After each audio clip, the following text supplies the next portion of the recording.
Senhor amado, obrigado, Pai, obrigado por esse dia maravilhoso que o Senhor nos concede. Obrigado, Pai, porque tuas misericórdias se renovaram e nos deram condições de estarmos aqui para ouvir a tua palavra.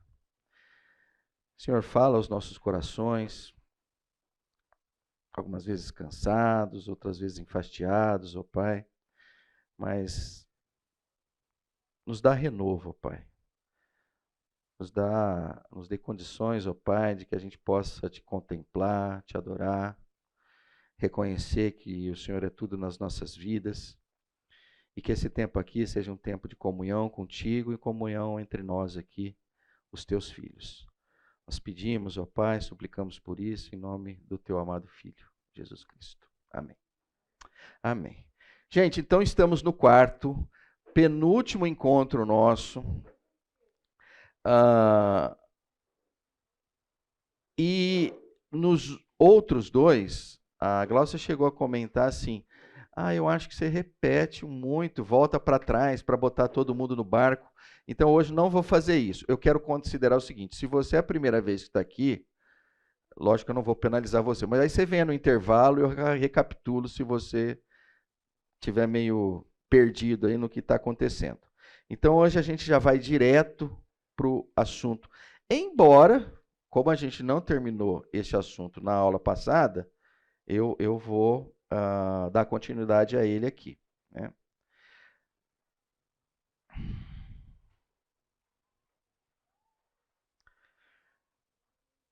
Então, nós vamos voltar aqui, ó. Hoje a gente vai falar do conteúdo que tem dentro da mezuzá, tá? A mezuzá em si, a gente já falou um pouquinho, né, que basicamente fica nos batentes das portas das casas judaicas ou estabelecimentos comerciais judaicos, como o Marcelo comentou, no Banco Safra, na Paulista, tem um. Será que em toda agência? Talvez toda agência tenha, né? É possível que sim. Então, quem não apreciou nenhum mezuzá ao vivo, tem Safra em Campinas, não tem? Mas acho que ali na Glicério tem um. Então, quem quiser ver ao vivo ali, vai lá. Aqui vocês vão ver só por essa imagem mesmo, né? Mas a gente falou do mezuzá, sobre, né, o que significa, como deve ser fixado e tal. E eu vou para a última parte aqui, que foi onde a gente parou, né? Mas o que é que está escrito dentro do pergaminho que está dentro do mezuzá, né? E é esse texto das Escrituras que está presente lá, né? Um pouquinho mais de detalhes, só retornando, né? Para alguns que talvez estejam ainda se questionando, né? Mas espera aí, onde que está escrito isso? Então, o mezuzá, imagine como se ele fosse uma caixinha, né? Com uma tampinha, e aí dentro dele alguém coloca um pergaminho pequenininho escrito, né? Nas tradições judaicas, o adequado é que seja escrito por um rabi, esse texto que a gente vai ler agora aqui. Tá? E aí vocês vão ver que eu vou mexer um pouquinho o mezuzá foi só para, de certa forma, vocês entenderem quão importante isso é para os judeus, e vou procurar mostrar como isso continua sendo importante para nós, cristãos, né, vivendo nesse momento da história. Então o texto diz assim: ouça, ó Israel, o Senhor, o nosso Deus, é o único Senhor. Ame o Senhor, o seu Deus, de todo o seu coração, de toda a sua alma e de todas as suas forças. Que todas estas palavras que hoje lhe ordeno estejam em seu coração. Ensine-as com persistência a seus filhos, converse sobre elas quando estiver sentado em casa, quando estiver andando pelo caminho, quando se deitar e quando se levantar. Amarre-as como um sinal nos braços e prenda-as na testa. Escreva-as nos batentes das portas de sua casa e em seus portões. É definitivamente um dos textos mais ricos das Escrituras, não é à toa que foi parar no mezuzá. E aqui eu queria basicamente, eu vou falar de uma palavra agora, que vocês vão ver que elas vão repetir nos próximos slides aqui. Né? Sempre que eu olho para esse texto aqui, uma palavra ressalta, que é a intensidade. Né? Então, quando eu olho para isso aqui, eu falo, caramba, tem intensidade em diversos aspectos. E aí a gente vai olhar cada um desses aspectos a partir de agora.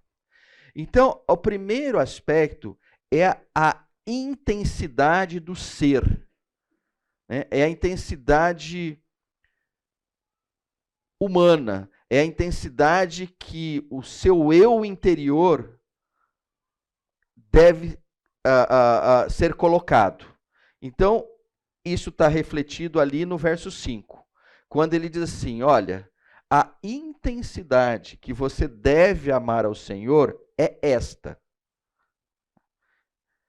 Olha, de todo o seu coração, de toda a sua alma e de todas as suas forças. Então, há um estabelecimento de um padrão que dificilmente você vai conseguir enxergar uma intensidade maior. Né? O amor ao qual a gente deveria ter ao Senhor deveria ser com todo o nosso coração. Toda a nossa fonte de desejo, de emoção, né? Toda a nossa alma, tudo aquilo que nos identifica, puxa, eu sou eu mesmo e tal, essa é a minha alma. Olha, então tudo isso que você enxerga que você é, né? Você usa tudo isso para amar ao Senhor. E de todas as suas forças, sejam suas forças físicas, mentais, né? Você dedique tudo isso ao amor ao Senhor. Nós precisamos, quando a gente olha para essa intensidade do ser, tirar algumas leituras. Então, uma delas é a seguinte: se o Senhor espera que a gente ame-o com esta intensidade, talvez a gente possa olhar o oposto disso, que é o seguinte: mas então, o que é que vai sobrar para as outras coisas? E a resposta mais adequada seria nada. Né? Se é para ser de todo o seu coração, de toda a sua alma, de todas as suas forças, né, só haveria algo fora disso? Não. Poxa, mas e o meu trabalho? Mas e a minha esposa? Mais os meus filhos? Mais isso, mais aquilo e tal? Olha, o Senhor está dizendo o seguinte, olha, você concentre plenamente nisto. E aí talvez a gente olhe e fale assim, mas eu queria alguma coisinha para mim. E o Senhor está dizendo, não é para sobrar nada. E aí quando a gente vai para o Novo Testamento, a gente vai ver esta mesma intensidade. Né? Palavras do Senhor Jesus, quando diz assim, olha, se você quiser salvar a sua vida, né, o que vai acontecer? Perda. Mas se você perder a sua vida por causa de mim, o que vai acontecer? Ganho.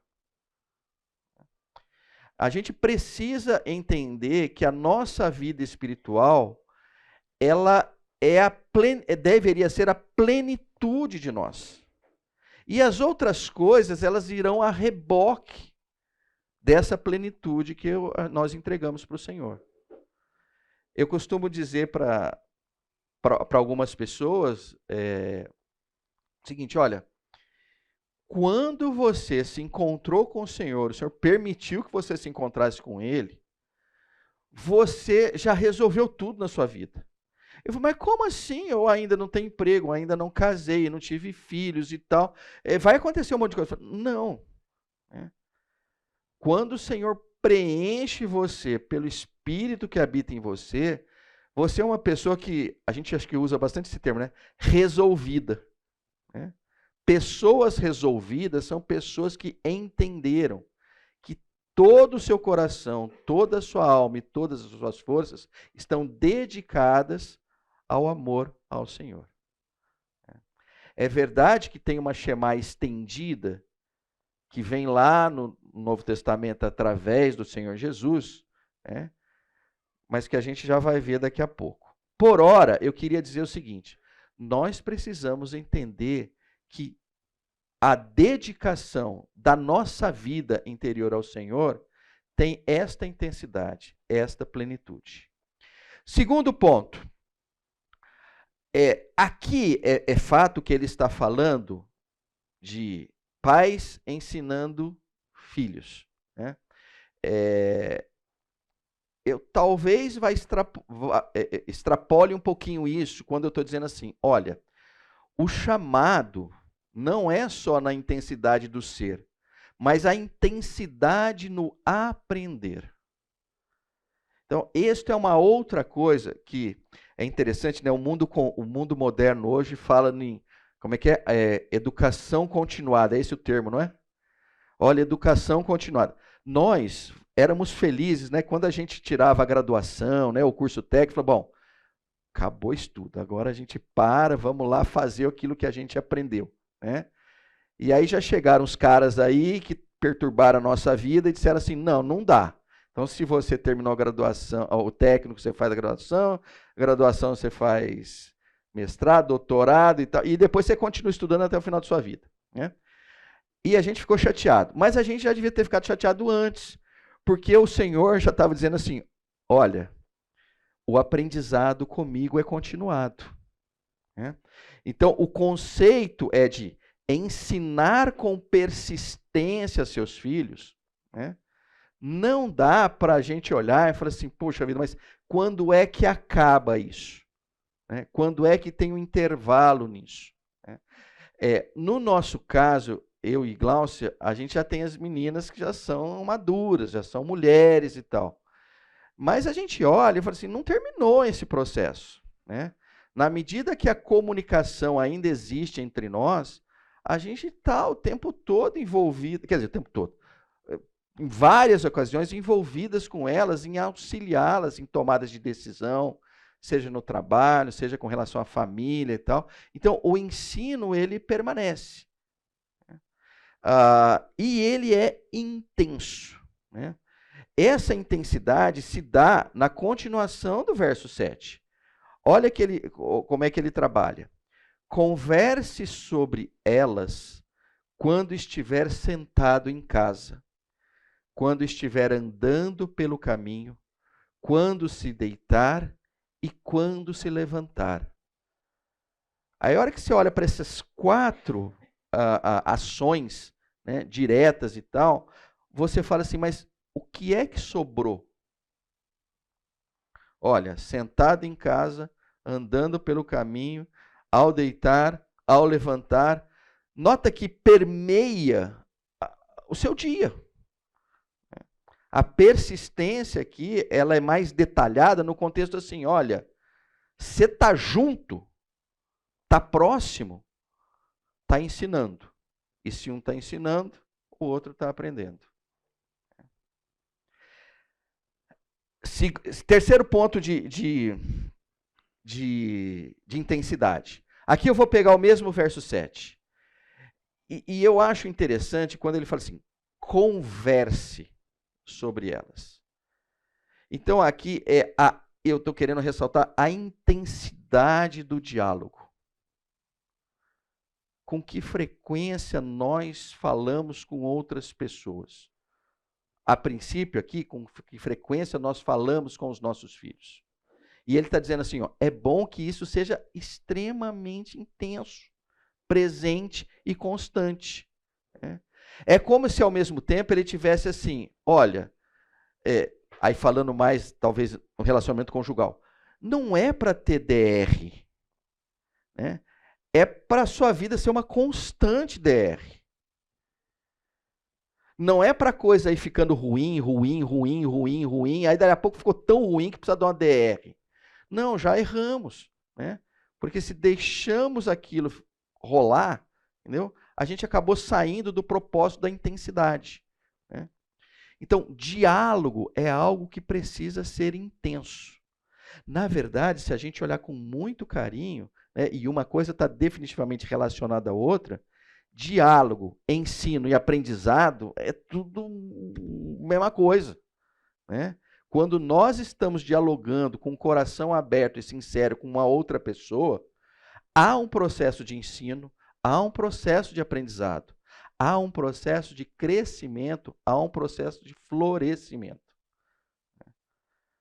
Aí alguém na aula passada, terminou a aula passada e veio me fazer uma crítica bem colocada, por sinal, falou assim: nossa, Pedro, mas praticamente não apareceu nada de tecnologia, nem estou entendendo, mas ainda é uma aula de tecnologia porque eu vim para isso, né? E aí talvez eu esteja errando no contexto de que eu não estou fazendo o link, mas deixa eu fazer um link agora para pelo menos não cometer o mesmo erro. Quando nós estamos com os nossos celulares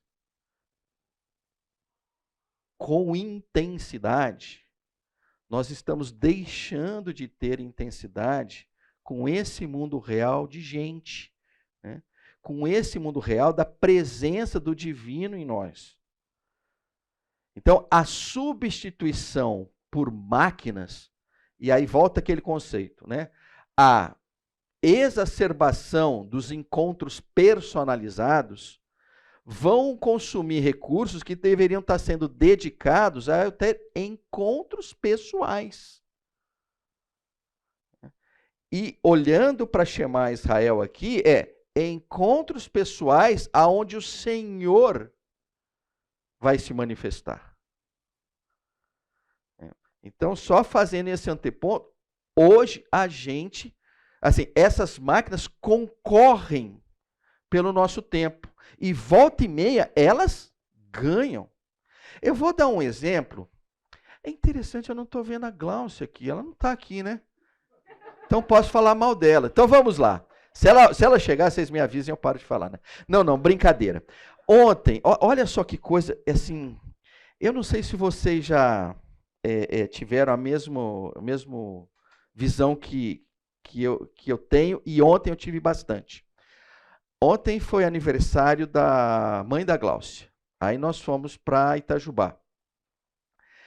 E foi muito interessante, porque assim, eu já venho notando isso com alguma frequência, mas ontem foi muito intenso, né? Reuniu-se todos à mesa, devia ter ali umas 20 pessoas, alguma coisa assim. E o que eu achei engraçado é que ali definitivamente o desejo de registrar o encontro ficou mais importante do que o encontro. Eu achei aquilo assim, mas que coisa engraçada. Então, assim, você está conversando, para, foto, volta, foto, vem, foto do prato, foto disso, foto daquilo, foto com isso. Agora você não tirou foto com isso, agora você tira foto com isso. Agora eu falei, caramba, mas peraí, então assim, eu estava querendo curtir o momento, mas muita gente estava mais interessada em registrar o momento. E aí, você fala assim, ué, mas Pedro, mas uma coisa tem a ver com a outra. E eu tenho que admitir que tem, né? Tá relacionado. Mas eu fico assim, aí é coisa de velho mesmo, né? Eu fico meio saudosista, porque isso não tinha, né? Geralmente, era uma câmera Kodak, né, com uns 16 filmes, né? E que tinha um momento que tirava uma foto, depois, acabou, rolou. E aí, o momento, ele era tudo. E de vez em quando aparecia um registro, né? E olha que coisa engraçada. Depois eu fiquei pensando, vocês devem ter também, né, essas fotos que foram tiradas com essa, né, lá na casa de vocês, né? Mas geralmente assim, se você tem do seu aniversário de 10 anos, quantas fotos tem?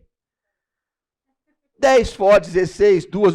É aquele negócio, mandou revelar, falou, é o seguinte, você abriu antes, queimou, não sei o quê. Então, assim, você tem pouquíssimas fotos, mas olha que coisa engraçada. As pouquíssimas fotos já resolvem o problema, que é, de certa forma, trazer à sua memória aquilo que aconteceu. Agora, você entra lá, né, sei lá, um tem Apple, outro tem Google, outro tem Android e tal. Você olha lá, tem 1.500 fotos. Você fala assim, mas não é possível. Quando é que eu vou separar um tempo para olhar para 1.500 fotos? Vou fazer. Então, vamos lá, estou saindo meio fora do assunto e tal. Oi? Exato, ele está voltando, né? Eu já curto esses momentos de recordação. Que ele pega 10 anos e bota em 10 fotos. Aí você vê que coisa. Eu acho que ele já sacou isso, falou, agora eu vou te dar os momentos de recordação. É verdade, né? Mas enfim, você vê que até a tecnologia às vezes procura se redimir, né? Mas o que eu queria voltar aqui, basicamente, é o seguinte, né? Quando eu falei de momento e registro do momento, eu estou falando o seguinte. Num encontro como esse, você vê pessoas que você há muito tempo não vê. Né? E aí o que você quer ter com essas pessoas? Você não quer, bom, pelo menos eu não quero ter uma foto com a pessoa. Eu quero conversar com a pessoa. Né? Eu quero, como é que você está? Como é que está? Como é que está seu filho? O que aconteceu? Lembra aquele dia? Né? Então você está querendo viver ali um pouco do Deuteronômio 6:7 e tal. E tem um monte de fotógrafo amador ali dizendo assim, para de falar e vem aqui e tira isso, tira aquilo.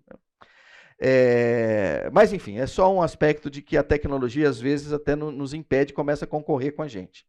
Ainda bem que a Glaucia não está aqui, porque a Glaucia gosta e ela fica vendo as fotos. Ontem à noite, por exemplo, na hora que a gente chegou em casa, eu fui dormir e eu vi que ela estava lá no celular olhando. A Glaucia olha as 1.500 fotos. Então, acho que tem umas diferenças nisso aí, né? Que eu tenho que dar crédito para ela.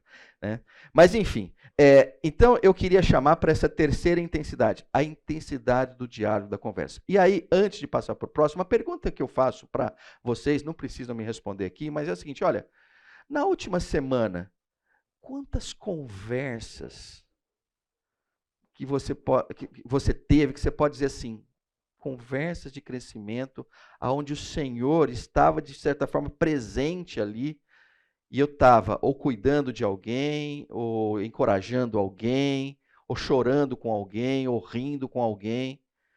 Porque, no final das contas, é isto que nos faz seres humanos. Nós fomos projetados pelo Senhor para estes encontros pessoais. Então, se você chegar e falar assim, eu maratonei, sei lá, uma série nova aí e tal. Na tua maratonada de séries novas, não houve encontros pessoais. Né? Então a gente precisa olhar com mais carinho e buscar esse diálogo. E aí, a última coisa que eu vou colocar. Aqui eu já tinha falado de intensidade no tempo, então esse é o quarto, então esse é o último aqui. Esse eu achei interessante porque ele diz assim, amarre-as, né, como um sinal nos braços, né, ou seja, amarre o quê? Amarre as palavras, né, como um sinal nos braços, prenda-as na testa, escreva-as nos batentes das portas de sua casa e em seus portões. Quando eu li esse texto há um bom tempo atrás, uma das coisas que me veio à mente, né, foi o futebol. Se você olhar, você que é apaixonado por um time de futebol, várias coisas aqui você faz. Né? Você tende a botar um boné, você tende a botar uma faixa, você tende a botar uma bandeira no seu quarto, você tende a fazer uma série de sinais que demonstram o seguinte, olha, esse clube está presente na minha vida. Esse clube não é qualquer clube. Este clube é o meu clube e eu tenho uma relação pessoal com ele. Vou confessar aqui, o primeiro presente que eu dei para o meu neto foram 2 macacõezinhos do Palmeiras. Eu tenho que confessar isso. Eu dei o primeiro uniforme, verdinho, e dei o segundo branquinho, porque no que lava um, você usa o outro, lavou o outro e tal. Né? O que não é o meu, ele é palmeirense, é daqueles nerds que não gostam de futebol, então foi fácil convencê-lo a torcer para o Palmeiras. Né? Eu tenho muito apreço por nerds, porque geralmente eles não gostam de futebol, e se você chegar, leva no estádio, vai lá no Allianz, faz o cara dar uma rodada. Ele fala, nossa, mas é que é bonito. Eu falei, então, aproveitando, você não quer torcer para o Palmeiras, não? Mas, enfim, tudo isso lembra um processo de conversão até, não é? Mas, assim, eu olho para isso aqui e eu vejo, assim, a intensidade no aspecto visual. Olha, ao longo do dia, você vai olhar para o seu braço e está lá o sinal. Né? Na testa, olha que coisa engraçada, você não vai ver, mas todos os outros vão ver. Né? A hora que você escreve no batente das portas, é o caso do mezuzá, você entra e sai da sua casa com alguma frequência. E o fato dele estar na altura da visão é para você olhar, para você nem conseguir virar os olhos. Você vai enxergar. Né? Então, voltando para um contexto geral daquilo que eu comentei. O amor que o Senhor espera de nós para com Ele é de uma intensidade total, é de uma intensidade plena. Não há nenhum espaço para nós separarmos a nossa vida espiritual da nossa vida profissional, a nossa vida espiritual da nossa vida familiar, a nossa vida espiritual da nossa vida com os nossos amigos. Né? Não existe esta possibilidade. Eu diria assim, o que o Senhor espera de nós é que a gente viva um tsunami espiritual constantemente. É algo que não vai sobrar espaço para outra coisa. Mas, miraculosamente, o Senhor sabe que existem as outras coisas. E as outras coisas vão se encaixar depois que você encaixar essa peça. Lembra no Novo Testamento, o Senhor fala assim, olha, tudo que vocês fizerem, vocês façam em nome de Deus. Mas como tudo? Lavar prato? Lavar prato. Mas bolar um novo algoritmo? Sim. Mas fazer a cirurgia num paciente? Claro. Então, a nossa vida com o Senhor nos permeia completamente e dentro desse completamente a gente vai fazendo outras coisas também para a honra e glória dele. Joia.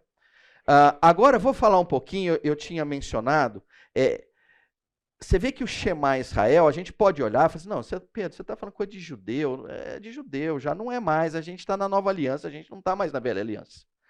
Mas quando a gente chega lá em Marcos 12, 29 a 31, aparece o Senhor recitando o Shema. Só que, assim, por conta própria, tá, gente? Esse termo estendido, tá vendo que eu botei ali entre parênteses, eu não vi esse termo, então eu estou meio cunhando, pode ser que estou fazendo uma heresia aqui. Não tem nenhum judeu aqui, não tem? Tá bom, eu fiquei preocupado. Mas na aula passada eu perguntei também se tinha, não tinha, então não apareceu nenhum hoje. Mas eu acho legal isso porque o Senhor estende o conceito da Shema Israel. Né?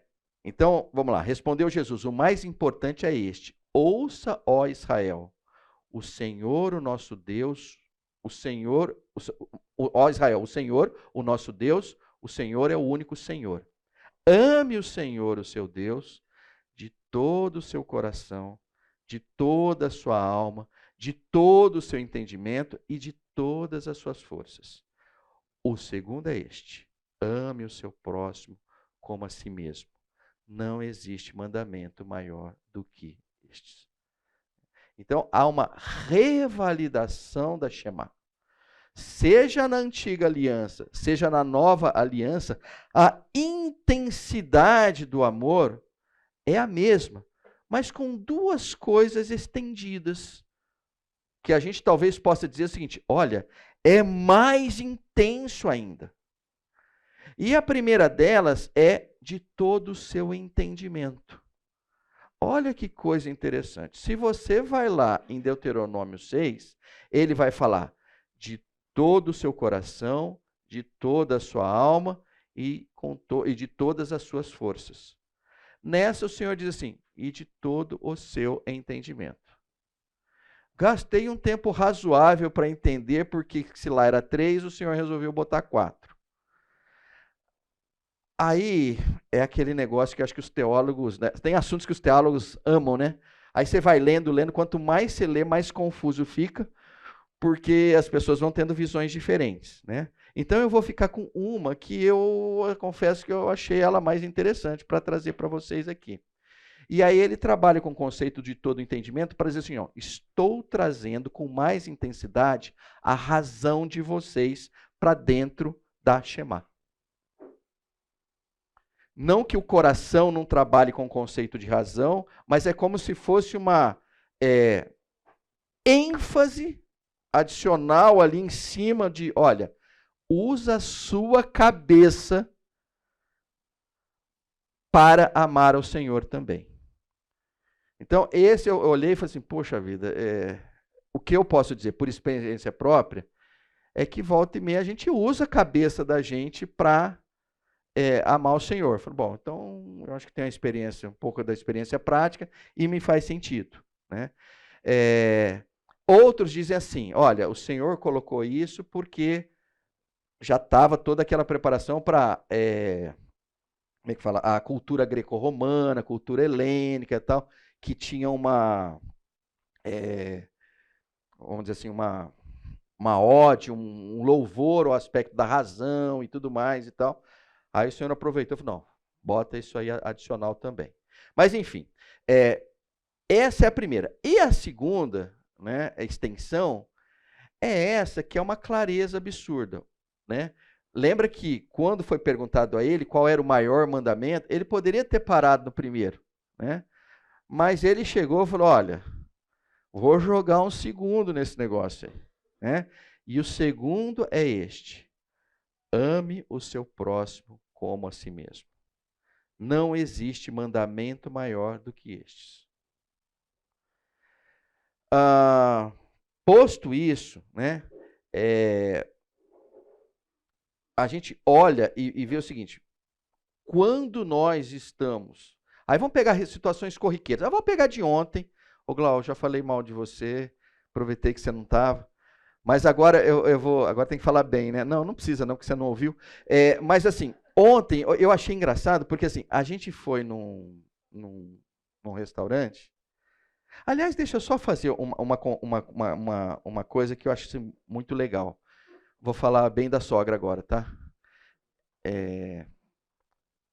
Ela fez quantos anos mesmo? 84, né? 84. Ela fez 84 anos, né? E, bom, eu já comemoro o aniversário dela há 30 não, até, né, que a gente namorava, uns 40 anos que a gente comemora o aniversário dela, né? Então, vou arredondar para 40, tá? Para ficar fácil. Nos últimos 39 anos, né, a comemoração se dava na casa dela com um almoço. Feito, num primeiro momento, só por ela, depois, passado algum tempo, por ela e pelas meninas, né? E aquilo a deixava muito feliz, né? E aí você vê que coisa legal isso, né? Assim, eu vou preparar um almoço para receber a minha família, né? E esse ano especificamente, ela tem demonstrado um cansaço muito grande, né? E aí o pai da Glaucia, o seu Deutri, falou, olha, quando ela sacou que ia ter o próximo aniversário, e ela estava nesse estágio de cansaço, ela falou assim, ó, ele falou assim, olha, ela começou a me deixar assim, meio maluco, porque ela falou assim, como é que eu vou receber? Porque eu acho que eu não tenho forças para recebê-los mais em casa, né? E aí eu sei que a irmã mais velha da Gláucia deu uma sugestão, falou, então nós vamos comer fora. Então, depois de, sei lá, 39 anos, esse foi o primeiro ano que nós fomos comer fora. E foi legal e tudo mais e tal. Mas aí, vamos lá. Quando você é acostumado a 39 anos fazer uma coisa, e aí você vai fazer outra coisa, eu acho que alguns de vocês são muito adaptáveis e eu invejo isso. Mas aqui está uma pessoa que tem um certo apreço pelas coisas assim, olha, deixa do jeito que está, né? Mas enfim, não foi, né? E aí foi interessante, porque não foi a mesma coisa. Né? Aquele restaurante não foi feito para nós, entendeu? Aquele restaurante tinha outras pessoas, né? Tinham pessoas que não tinham nada a ver com a gente, né?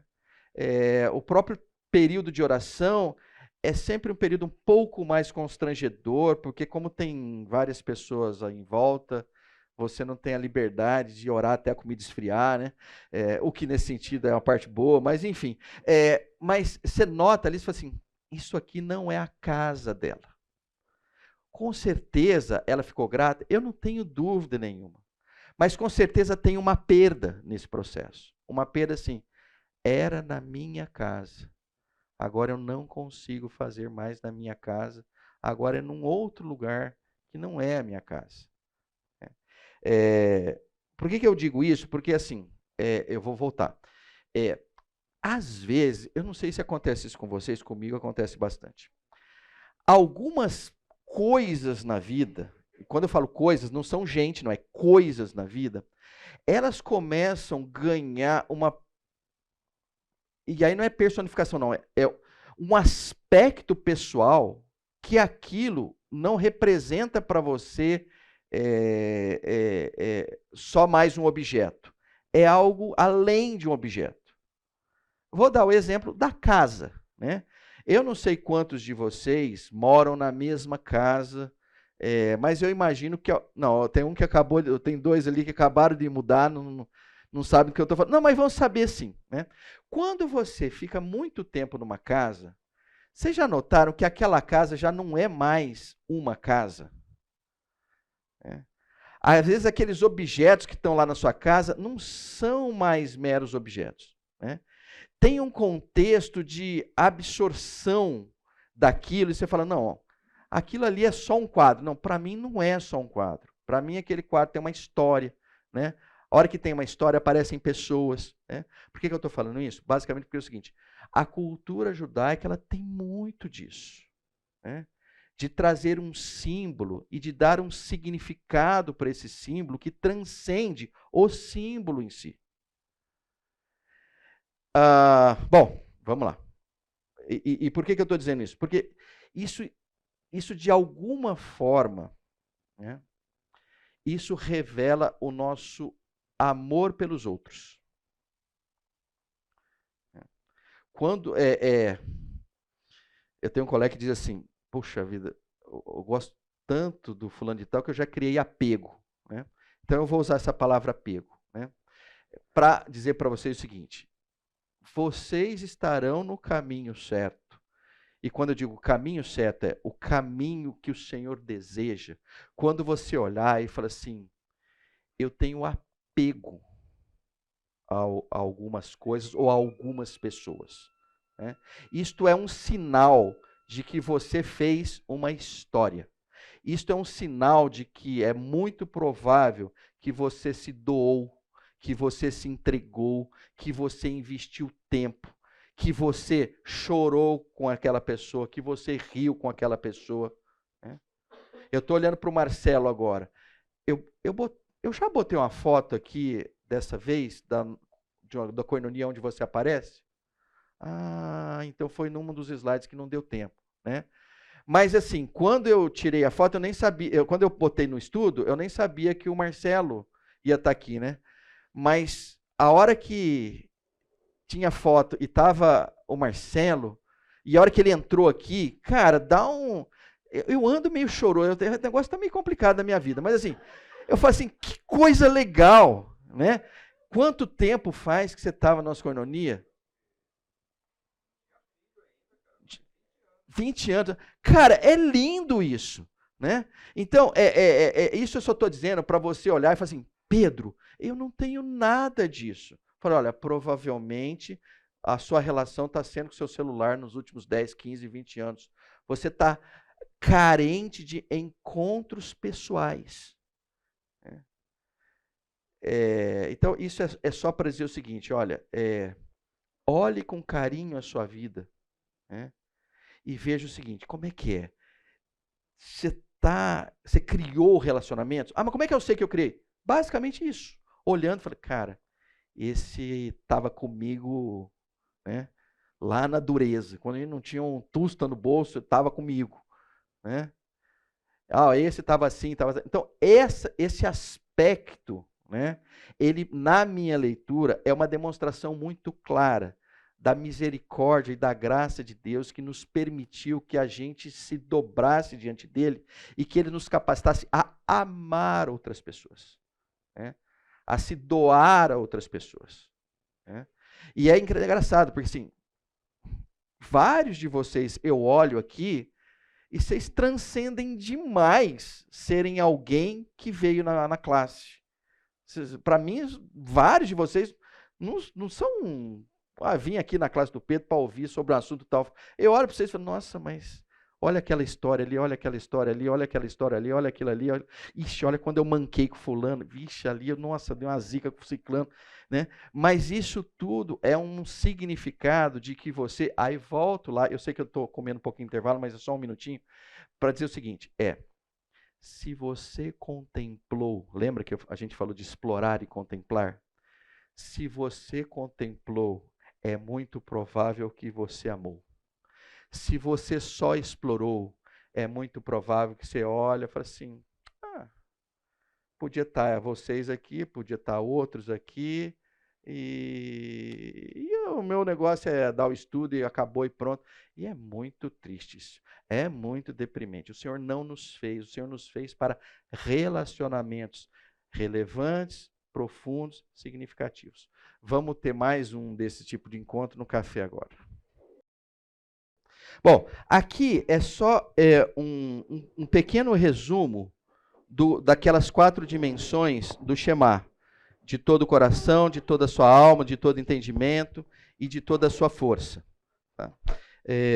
Então isso aqui sabe aquelas coisas que às vezes tem gente que gosta de colocar na geladeira, né? Esse é um slide legal de geladeira e tal, né? Que tem uma certa síntese disso tudo aí. Bom, então vamos para o próximo assunto, né? Apesar da Shema estendida, né? A gente não tem vivido com a intensidade devida. Então, em resumo, olha, nem tudo deu certo, porque a gente não teve esse compromisso levado tão a sério. Então, é normal que no nosso mundo a gente vai encontrar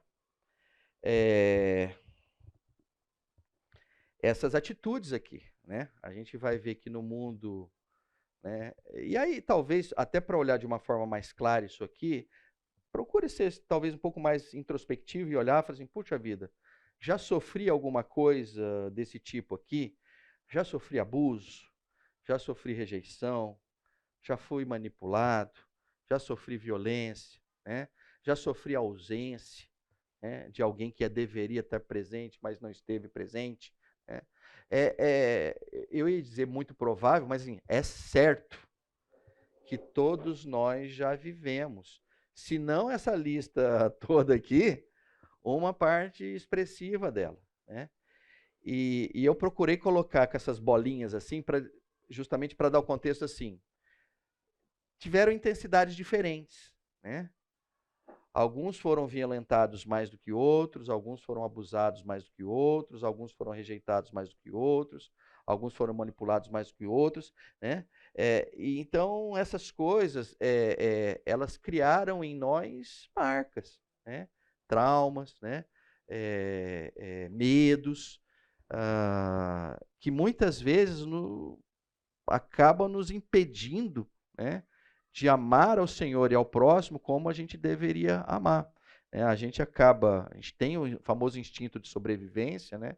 Então, quando alguma coisa ruim acontece com a gente fica meio neura e tal, e procura se afastar de alguns compromissos que até o Senhor gostaria que a gente tivesse. Bom, e aí, assim como essas atitudes tiveram, muitas vezes nós sofremos, vamos dizer assim, nós também reagimos a ela, né? Então, se você vai olhar e fala assim, poxa vida, né? Eu me vejo como uma pessoa que tem uma série de medos e tal, pelo aquilo que eu vivi. Outras se sentem ainda oprimidas, né? Outros se sentem envergonhados, outros têm uma raiva, têm um ódio bem exacerbado, né?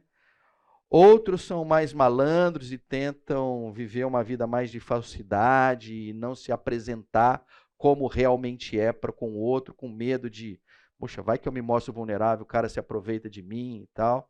Então, a gente, em função de coisas que aconteceram com a gente teve e tem reações que não são das melhores, né?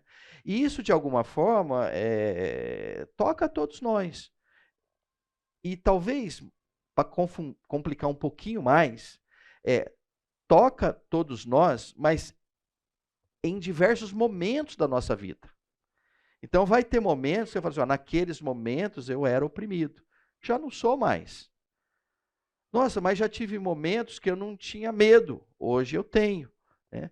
Então, esse lance dessa, vamos dizer assim, perturbação de um dia após o outro, né, faz com que nós mesmos tenhamos superado algumas coisas, mas não superado outras. Tenhamos vivido algumas coisas e não tenhamos vivido outras, né? Isso aqui tudo para dizer o seguinte, nós precisamos ter um comprometimento com todos nós, porque estamos todos no mesmo barco, né? Alguém pode dizer assim, mas fulano de tal não está no mesmo barco que a gente, né?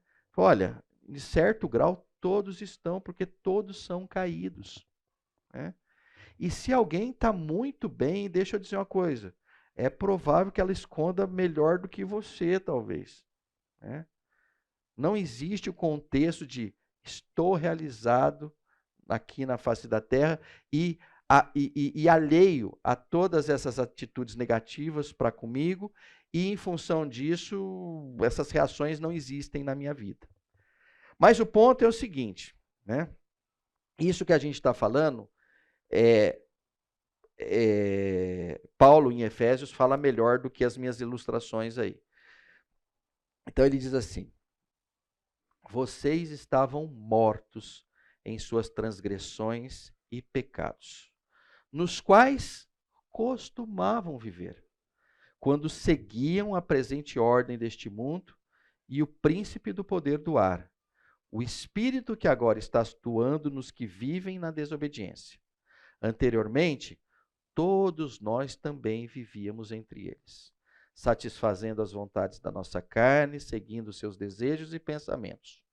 Como os outros, éramos por natureza merecedores da ira. Então, Efésios 2, 1, 3 é um tratado sobre a vida, no final das contas, né? Você olha para 1, 3 e fala, vamos resumir a vida está resumida do 1 ao 3, né? A clareza de que, olha, aí vão para cá, mortos, né? Essa é uma palavra que fala, isso aqui vale pegar lá no grego para a gente entender. E a primeira coisa que é chamativa, né, que a palavra no grego para morto é necros, né? Que a gente usa a palavra, olha, o tecido está necrosado. O que é um tecido necrosado? Ela está morto, não tem nenhuma condição dele ser restabelecido. Então, é interessante esta condição, que é uma condição totalmente fatalista. Vocês estavam mortos. Vocês estavam sem vida. E aí ele diz assim, mas qual era o caldo dessa morte, né? Olha, o caldo dessa morte eram as suas transgressões e pecados. Aí eu fui lá só pegar um pouquinho de transgressão, né? Porque pecado, de alguma forma, a gente está acostumado com a palavra pecado, né? Mas quando ele fala transgressão e pecado, eu falei, vamos olhar para a transgressão para a gente, de repente, trazer alguma coisa nova para reflexão. E aqui, olha que coisa, quando ele fala transgressão, ele fala assim, uma queda, um lapso, um deslize, um passo em falso, né? E é interessante porque se a gente olhar para as nossas vidas, fala assim, ai, a queda eu me lembro dela. O lápis eu me lembro, aquele deslize eu me lembro, aquele passo em falso, né? Era aquele amigo que estendeu a mão e eu não ofereci ajuda, né? Ou é aquela condição que estava assim, eu fiz assado. Então, são transgressões, quedas, lapsos, deslizes e tudo mais, né? Que no final das contas, a gente pode resumir como o seguinte, olha, existia um caminho certo e todos nós nos desviamos deste caminho certo. Isso é uma transgressão, né? Lembra um pouco de uma multa de trânsito, né? Era 60.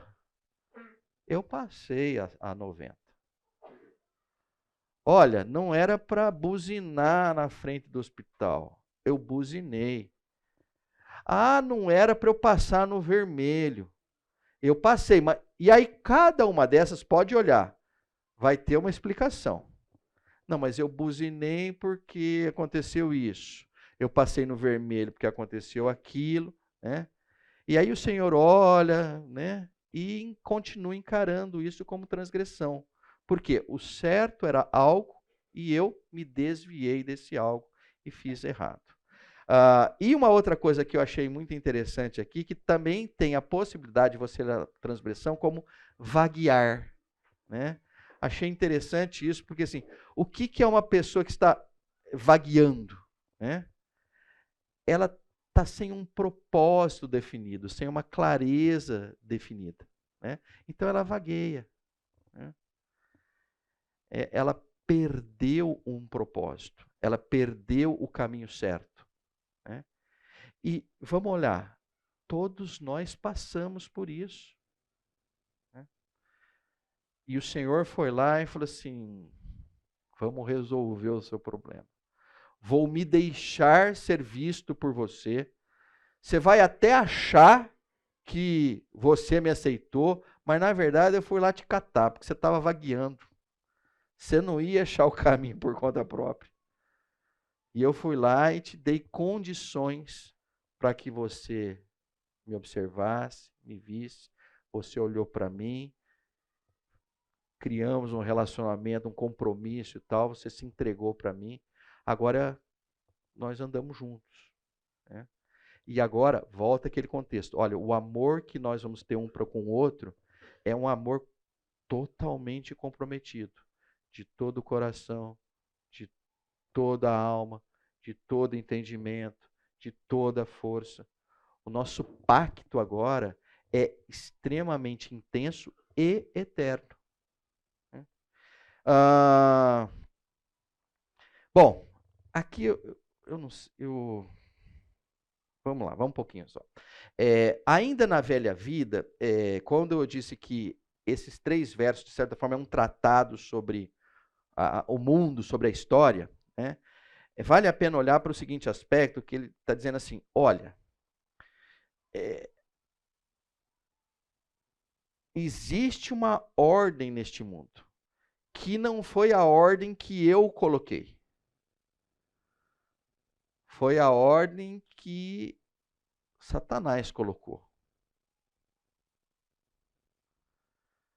E de alguma forma nós vivemos dentro dessa ordem.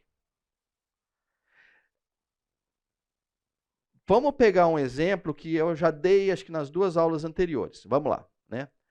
Nessa ordem que nós vivemos, só para a gente entender, assim, quando a gente fala dessa ordem, e principalmente quando coloca a pessoa de Satanás, né, a gente já fala assim, eu sei do que você está falando.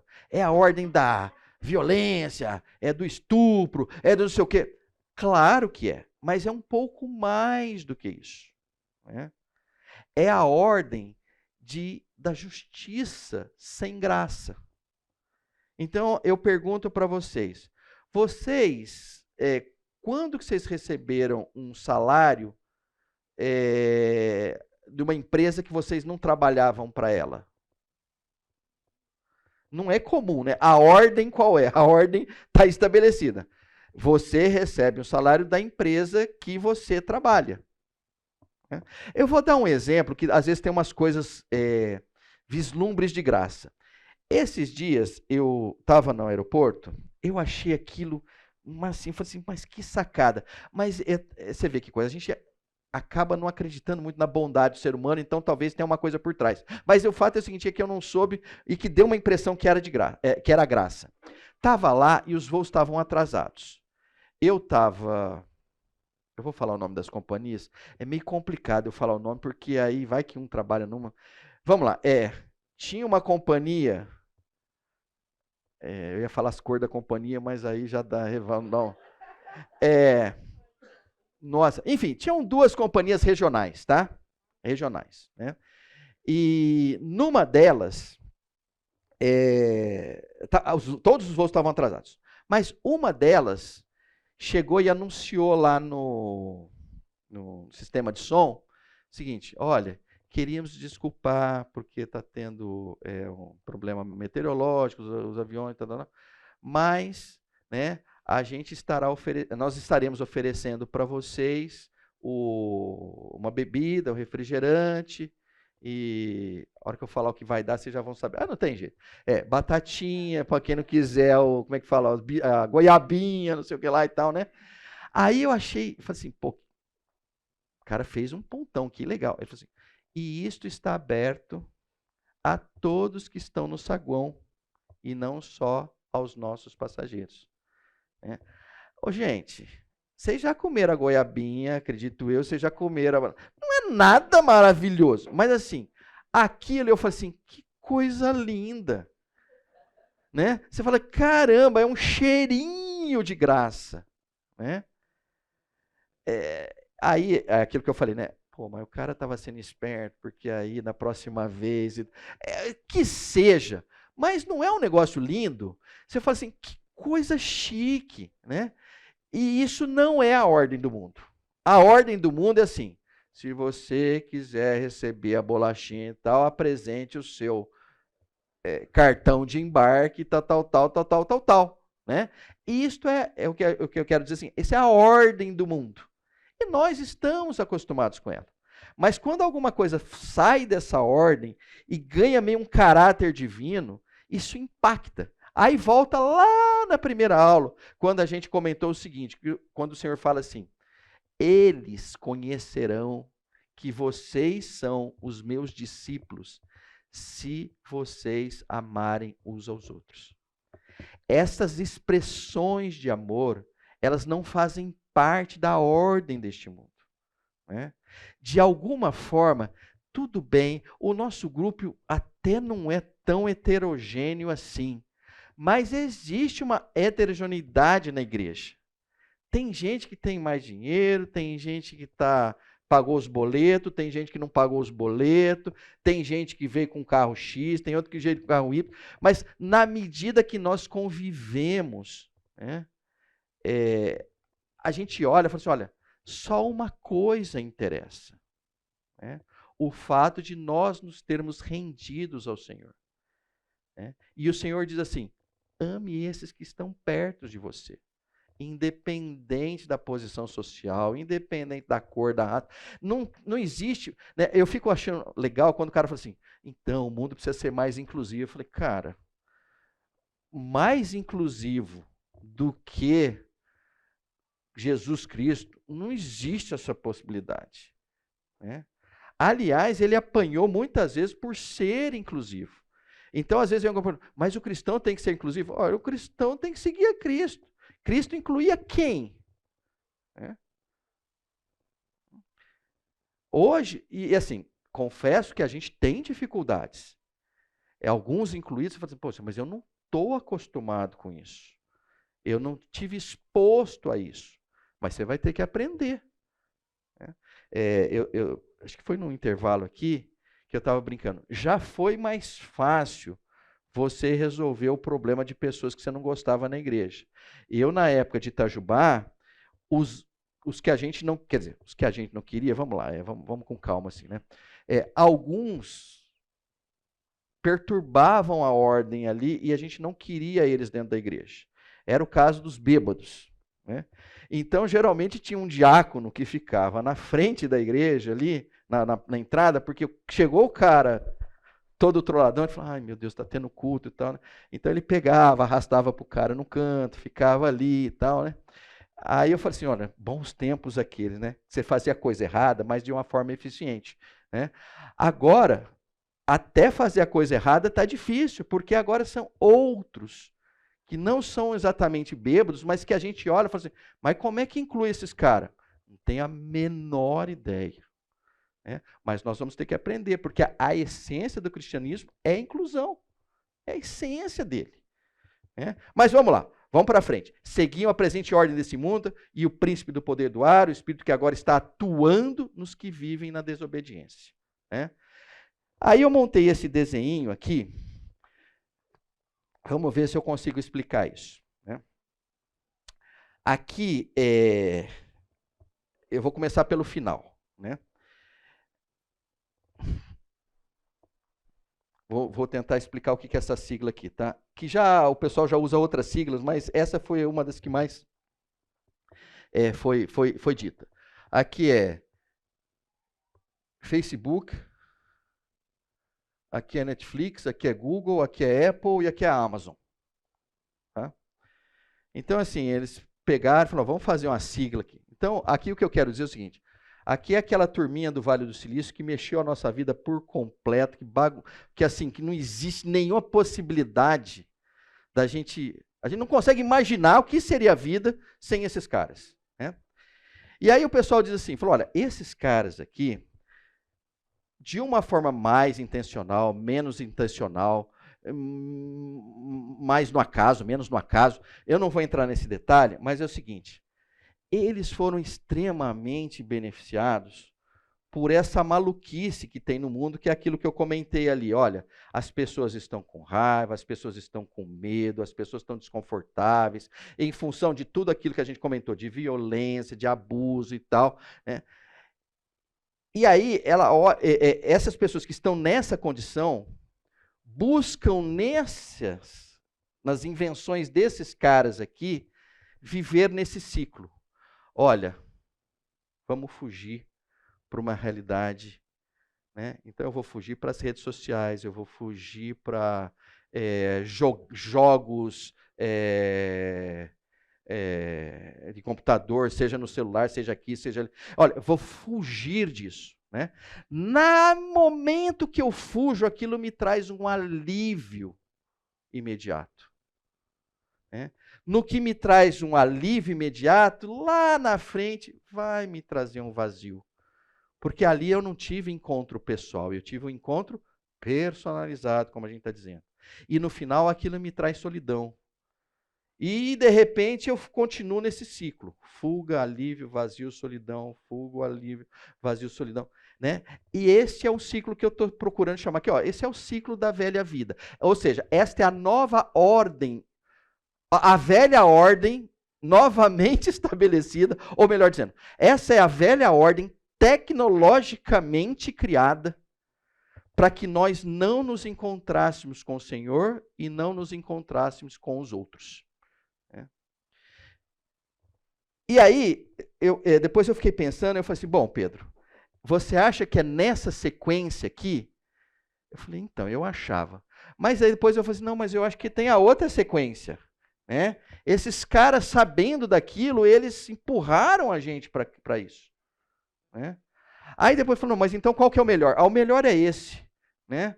A coisa vai e a coisa volta. Então, é uma complexidade. Né? O que a gente sabe é que nós estamos nessa teia. Né? É uma velha ordem tecnologicamente implantada que nos afasta do Senhor e nos afasta das outras pessoas. Por isso que merecia uma classe. Entendeu?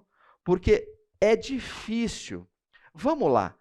Quem aí pode levantar a mão, até para a gente aprender com vocês, e depois eu vou pedir para o Fábio, para você depois dar 5 encontros para nós.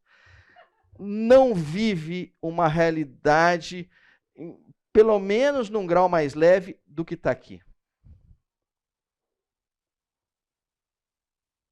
Não é interessante? Gente, é o seguinte, eu estava em Itajubá, né? e eram com uma turma que, eu vou te falar, eles eram mineiros radicais, eles nunca comeram um Big Mac na vida. Mas todos eles estavam com celulares e redes sociais e tudo lá. Eu acho isso. Na verdade, eu olho para esses caras aqui e eu assim, encaro esses caras realmente como gênios. Esses caras são gênios, né? Aí alguém vai dizer assim, do mal, né? Provavelmente, mas o ponto é o seguinte: existe algo que aconteceu que não existe mais. Pode olhar, não haverá retorno.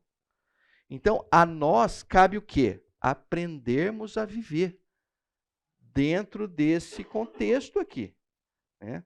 Aí me lembro das palavras do Senhor Jesus, quando ele fala o quê para os discípulos? Olha, eu não pedi ao Senhor que tirasse vocês do mundo, mas que livrassem vocês do mal.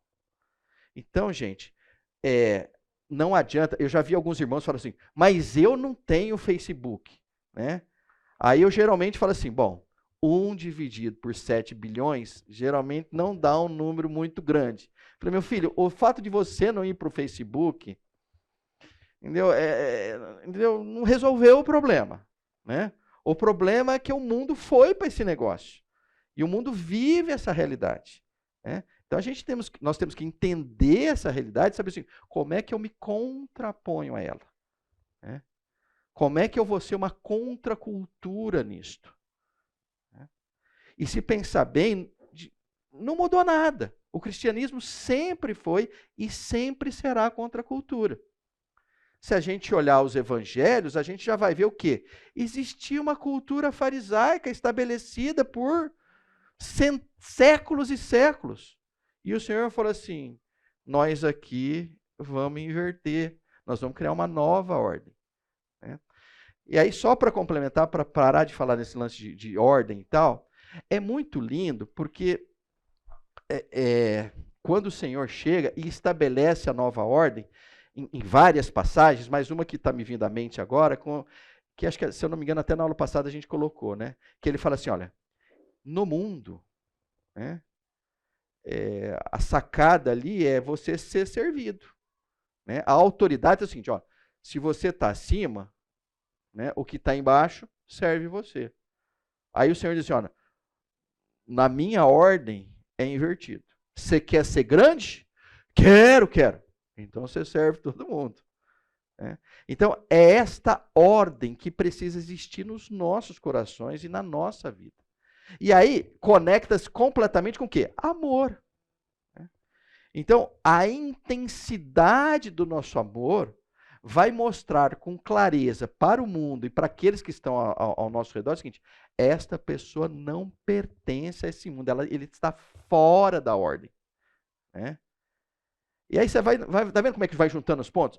Vai ficando tão fora da ordem que o cara fala assim, nossa, mas por que a pessoa faz aquilo? Ah, é a tua chance de testemunhar, a tua chance de falar e tal, porque você é diferente. Eu vou pegar um caso simples do Ricardo, que hoje ele é pastor nos Estados Unidos, e ele morou com a gente na República, lá em Itajubá, né? E é interessante porque a gente estava conversando um tempo atrás, e a pergunta era assim, o que é que te atraiu, né? O que te mais atraiu ali na República no tempo que você teve lá, né? O Edilson não está aqui também, né? Mas então eu vou falar do Edilson. O Edilson morou comigo, tá? Eu digo morou comigo porque ele era meu bicho. Então, assim, se vocês precisarem de alguma coisa do Edilson, pode falar comigo que eu tenho ascendência sobre ele. Não, mas enfim, o ponto aí é o seguinte. Eu achei muito legal porque o Ricardo chegou e falou assim, olha, a coisa que mais me impactou quando eu cheguei aqui, que o Ricardo era da turma do Edilson, né? Aí foram fazer uma prova, e aí saiu o resultado. Cara, o Edilson foi muito mal, né? E ele foi mais ou menos, né? Ele falou assim, o que mais me impactou é que eu fui com ele, a gente viu a nota, né? Ele falou assim, ele não estava nem um pouquinho abalado, ele voltou cantando, louvando ao Senhor e tal. Aí você vê, o cara, ele falou assim, ali o Ricardo viu e falou assim, esse cara tá fora da ordem. Pode até ser que ele tenha interpretado, que ele é maluco, que ele não gosta de estudar, mas não era isso, né? Mas o fato assim, ele impactou, ele falou, olha, tem alguma coisa fora da ordem, porque receber uma nota dessa nesse momento é para você chorar, não é para você rir, né? Então, assim, é muito legal isso, né? Você fala assim, ó, a pessoa que está fora da ordem, ela impacta outros. Né? Tem um ditado que diz isso, né? Como é que é o negócio? Ah, não sei, não, eu vou falar, eu acho que eu vou errar o ditado, mas não interessa. Bom, mas o ponto é o seguinte, né? Nós vamos ver se a gente consegue terminar essa parte aqui.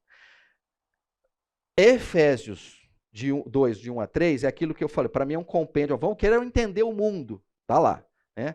Mas a continuação do mundo, né, tá no 4 ao 7, quando ele diz assim, todavia, né, esse todavia é o melhor todavia que tem nas escrituras, é esse todavia, não tem nenhum todavia melhor do que esse aqui. Todavia, Deus, que é rico em misericórdia, pelo grande amor com que nos amou, deu-nos vida com Cristo, quando ainda estávamos mortos em transgressões. Pela graça vocês são salvos. Deus nos ressuscitou com Cristo e com Ele nos fez assentar nas regiões celestiais em Cristo Jesus, para mostrar nas eras que hão de vir a incomparável riqueza de sua graça, demonstrada em sua bondade para conosco em Cristo Jesus. Esse aqui é o que nos permite existir de uma forma saudável e harmoniosa com o Senhor. E quase que tem uma sequência aí, né? Deus rico em misericórdia, nos amou, nos enviou o seu Filho. A gente que nem estava pedindo pelo Filho, mas a gente estava naquela lama total, ou seja, ainda mortos, né? E o Senhor, pela graça, nos salvou. E a expectativa qual é? Olha, agora vocês mostrem isso. Olha que legal, né? Deus nos ressuscitou com Cristo e com eles nos fez assentar nas regiões celestiais de Cristo, para mostrar nas eras que hão de vir, e uma delas é a hoje que nós vivemos, com certeza, a incomparável riqueza de sua graça. Nós somos instrumentos para a manifestação da graça de Deus. Nós somos, de certa forma, contraventores desta ordem. Nós precisamos estar naquela condição de, mas ele trabalhou 1 hora só, você está pagando 8. Vou dar um exemplo que talvez vai mexer com alguns de vocês, mas eu já estou perdendo algumas pessoas, já está na última aula, pode ser que eu perca mais um, mas tudo bem. Deixa eu falar uma coisa para vocês, com todo o carinho do mundo. Eu tenho... Aí você vai falar assim, Pedro, você é uma pessoa preconceituosa? Eu sou. Estou tentando deixar de ser, mas eu ainda não cheguei no ponto. Eu acho um certo absurdo quando as pessoas fazem o famoso garage sale. Como é que chama em português isso? Quando a pessoa vai mudar de um lugar para o outro, e ela quer vender o liquidificador velho dela, ela vende aquilo. Eu acho o fim da picada. Se a pessoa é cristã, dá, meu filho, dê. Não, então ela quer vender aquele ventilador, ela quer vender aquele negócio, e ela fala assim, esse custa... Assim, poxa vida, cara, dá isso, manifeste a graça. Nós estamos num país, gente, que é todo santo dia, tem um monte de pessoa que você dá de cara, fala assim, essa pessoa não tem condição de comprar um ventilador, essa aqui não tem condição de comprar não sei o quê. Cara, então você vai lá e dá para ela. Então, desculpa, eu estou sendo preconceituoso nesse sentido, mas eu quero dizer o seguinte, exercitem a graça. Com certeza, lá no armário de vocês, tem um monte de coisa, você faz uns 3 anos que eu não uso essa blusa. Vocês têm que dar isso, né? Agora, Pedro, mas você está falando de coisas simples. Não, começa com simples. Agora, chega num ponto legal, experimenta dar uma coisa que você ama, né? Veja o que acontece com você. Você passa mal muitas vezes, né? Mas isso é sensacional, né? Um tempo atrás eu dei um... Na verdade, eu fui estimulado pela Glaucia, então é mérito mais dela do que meu. Ela falou assim, nós vamos mudar isso. Eu falei, Glaucia, mas... Não, isso não. Eu falei, nós vamos mudar. Eu falei, né? Olha, é uma sensação horrorosa. Você vê aquele negócio indo embora, é uma parte da sua vida que está indo embora. Aí, né? Pois eu vou te falar, passa um dia, você... Né? Por outro lado, a hora que você vê que... Né, olha, tá vendo? Fulano tá usando, porque tirou uma foto, viu lá no Instagram. Cara, dá uma alegria absurda. Então, assim, a graça, ela também tem esse contexto da alegria, né? Quando você manifesta o amor ao outro, no final das contas, parece que você ganha mais do que o outro, né? Mas, enfim, nós vamos parar por aqui? Vamos, legal. Então, a próxima aula, venham de capa, né? Porque nós vamos falar sobre poderes e superpoderes, tá bom? Um bom domingo para vocês. Conversem muito, andem com o máximo número de pessoas que vocês puderem, tá? Um abração.